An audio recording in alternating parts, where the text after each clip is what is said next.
जय हिंद दोस्तों। I hope आप सभी लोग अच्छे होंगे और अपने परीक्षा की तैयारी अच्छे से कर रहे होंगे। बच्चों, आज हम लोग एक और वीडियो लेकर आए हैं रीजनिंग पे, जो कि आपके प्रतियोगी परीक्षाओं के लिए काफ़ी इंपॉर्टेंट होने वाली है। इसमें जितने भी प्रश्न होंगे उनकी चर्चा हम लोग एक शॉर्ट ट्रिक के माध्यम से डिस्कस करेंगे। आते हैं अपने प्रश्नों पर बच्चों। इसमें जैसे सबसे पहला प्रश्न हमारा क्या दे रखा है, दे रखा गया है कि दिए गए प्रश्न में हमें संबंधित संख्या ज्ञात करनी है। संबंधित संख्या कैसे निकालते हैं, हमने अपने पहले वीडियो में इसके बारे में चर्चा कर रखी है कि जो देखते हैं कि पहले दूसरे का जो रिलेशन होता है वही संबंध तीसरे और चौथे के बीच में हमें दर्शाना होता है। तो अब इसमें जो चर्चा हमने की थी, कैसे की थी, ये तो या तो प्लस माइनस या तो स्क्वायर या तो उसकी पावर बढ़ रही होगी। तो आप देख रहे होंगे कि इन दोनों के बीच में जो गैपिंग है बहुत ज़्यादा है, तो प्लस माइनस का खेल नहीं होगा, या तो इंटू होगा या तो पावर एन होगी। ठीक, सबसे पहले हम लोग इसको ट्राई करते हैं पावर एन के माध्यम से।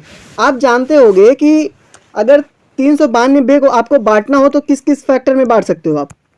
हम 392 को लिख सकते हैं कि अगर हम 14 का होल स्क्वायर कर दें, किसका, 14 का, अगर हम 14 का होल स्क्वायर कर लें प्लस उसके बाद इंटू में 2 करें, तो आप पाएंगे कि ये जो 14 का होल स्क्वायर करोगे आप तो मिलेगा कितना आ जाएगा, इसका 14 का स्क्वायर कितना होता है 186 और प्लस इंटू 2, आप प्लस नहीं करोगे 186 को आप इंटू 6 करोगे जब, तो क्या मिलेगा, आप पा जाओगे कि जो आ रहा है वो 186 इंटू 2 करोगे तो आपका जो इसमें दे रखा है 392 मिल जाएगा। आप करके देख लीजिएगा, 392 आपको मिलेगा।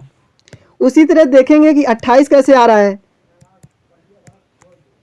आप 28 का देखोगे तो ये जो पावर फैक्टर है इसको नहीं कंक्लूड कर रहे हैं, जो इसके अंतर्गत नंबर है इन दोनों का मल्टीपल करके 28 आ रहा है, 14 दूनी 28, मतलब पावर को कंक्लूड करके ये आ रहा है। उसी तरह इसको हम लोग कैसे तोड़ें, आप देखें इसको कैसे हम लोग तोड़ सकते हैं। तो आप जानते हो अगर 722 है तो करीब करीब 19 का स्क्वायर जाएगा ना, 19 का आप स्क्वायर करें इंटू 2 करें तो आप पाएंगे जब 19 का स्क्वायर इंटू 2 करोगे तो आपको 722 मिलेगा। उसमें इससे पहले वाले में हम लोग क्या किए थे, इसके पहले वाले में किए थे कि स्क्वायर को हटा के इन दोनों का मल्टीपल करके जो 14 का और 2 का मल्टीपल कर रहे थे तो 28 आ रहा था। इसमें 19 है, 19 का स्क्वायर मतलब 19 को 2 से गुणा करोगे कितना आएगा आपका 38।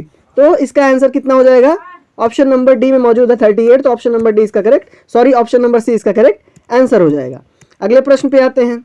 अगला प्रश्न जो है वो संबंधित शब्द से है, मतलब जो प्रश्न आपके वर्ड के रिलेशन से होते हैं उनमें से है।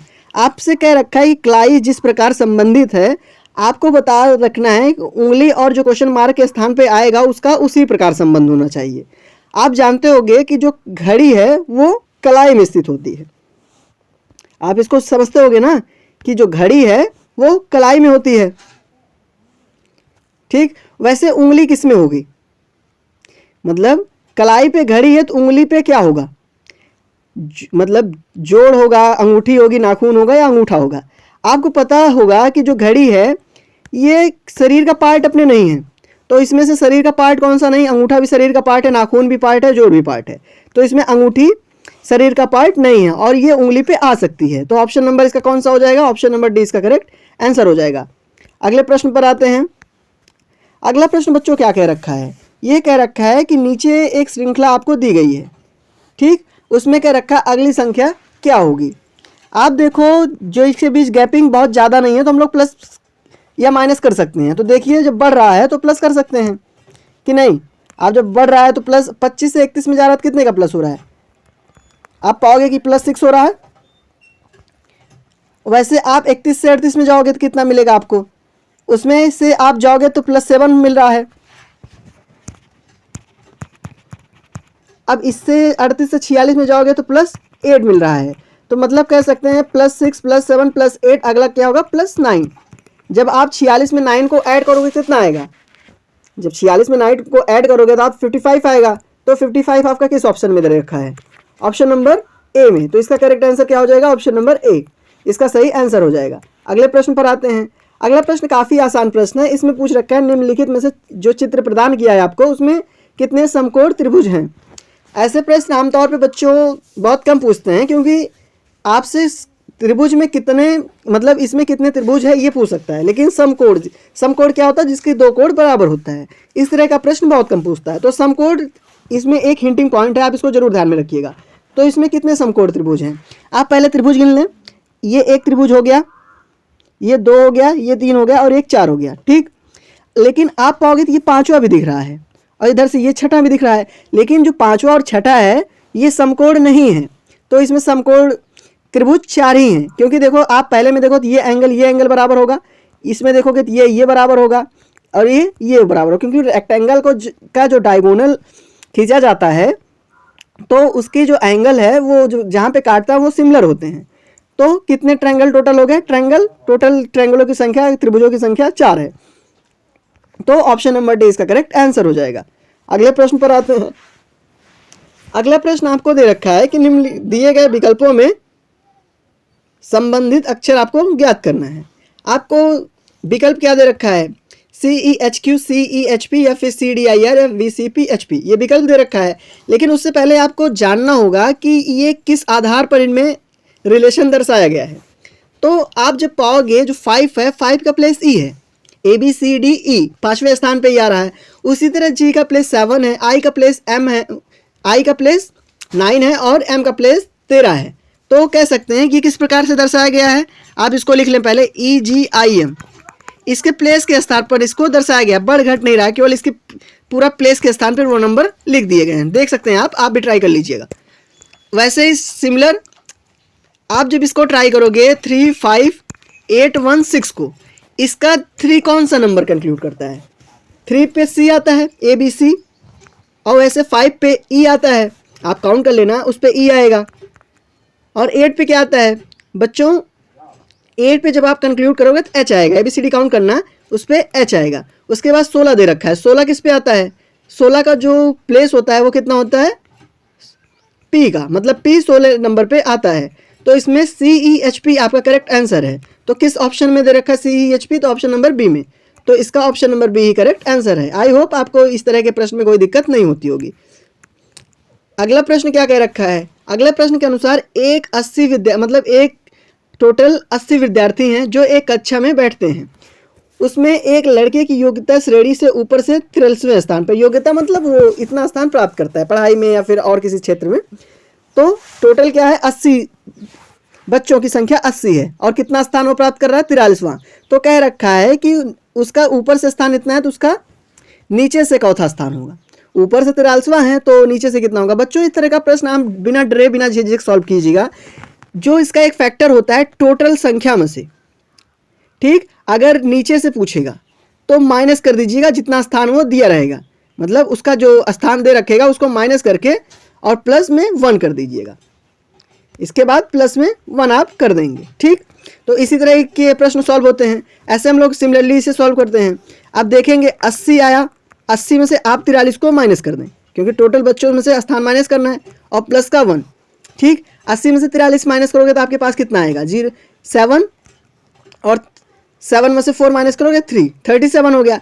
एक और ऐड करोगे तो कितना आ जाएगा, 38। तो कुल मिला के संख्या कितनी है, नीचे से उसकी 38वां, मतलब 38 संख्या है। तो ऑप्शन नंबर डी इसका करेक्ट आंसर हो जाएगा। आई होप आपको भी ये प्रश्न अच्छे से समझ में आया होगा। अगला प्रश्न क्या कह रखा है, देखिए इसमें कह रखा है कि किसी महीने की 2 तारीख को रविवार है। आपको फिक्स कर दिया कि 2 महीने को रविवार है, 2 तारीख को किसी महीने में रविवार है। उसके बाद कह रखा है कि इस माह की 19 तारीख से पहले कौन सा दिन होगा। ध्यान से पढ़िएगा बच्चों, इसमें क्या कह रखा है कि कौन सा दिन पहले पूछा है ना। आई होप आप समझ रहे होंगे कि ये पूछ रहा है 19 तारीख से पहले, तो 19 तारीख का पहले वाला दिन क्या होगा, 18 होगा भैया। उसके पहले का दिन तो हम लोग तारीख में एक भी घटा लेते हैं, 19 को उससे पहले क्या आता है, 18 आता है। लेकिन आपसे इसमें फिर कह रखा है क्या कि वो 2 तारीख, अब 2 तारीख है तो इसमें 2 और माइनस करना पड़ेगा, क्योंकि 2 तारीख को तो रविवार हमें पता ही है ना। 1, 2 इनको कंक्लूड करेंगे नहीं, महीने में कुल कितने दिन बचे हमारे पास, अब 16 दिन।